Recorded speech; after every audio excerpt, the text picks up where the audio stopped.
Now, if you've been keeping an eye on the business news, you may have spotted this story.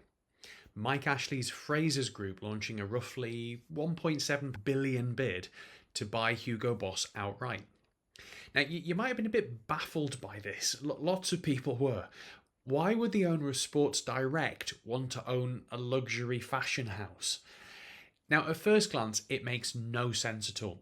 Sports Direct built its reputation on discount sportswear, whereas Hugo Boss sells premium fashion around the world.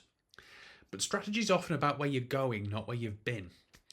For more than a decade, Mike Ashley's been trying to transform his retail empire from a discount retailer into a multi-brand retail group that operates across mass market and premium segments.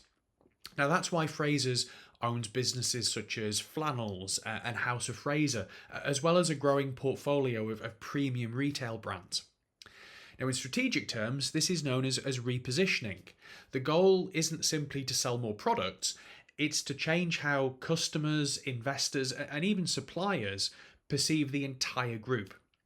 And also, it's trying to diversify away from only targeting discount hunting customers. Now, that's where Hugo Boss comes in. Hugo Boss generated more than €4 billion in sales last year, and it remains one of the world's most recognised premium fashion brands. Owning Hugo Boss would give Frasers something extremely valuable: control. Control over product distribution, over brand partnerships, over pricing, and control over one of the strongest premium brands in its retail ecosystem. Now, this links directly to a strategy concept called vertical integration. So rather than simply selling someone else's products, a company owns more of the value chain itself. In other words, it owns the people whose product it sells.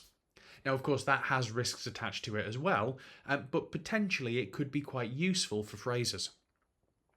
There's also a portfolio management angle here. For years, Ashley's been building stakes in businesses before deciding whether to go further.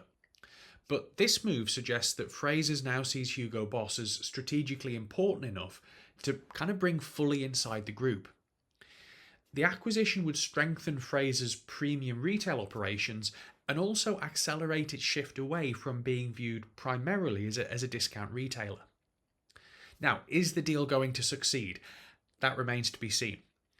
But the bigger question for business strategists is this. The question isn't whether Hugo Boss looks like Sports Direct. The question is whether Hugo Boss helps Frasers become the group that it wants to be.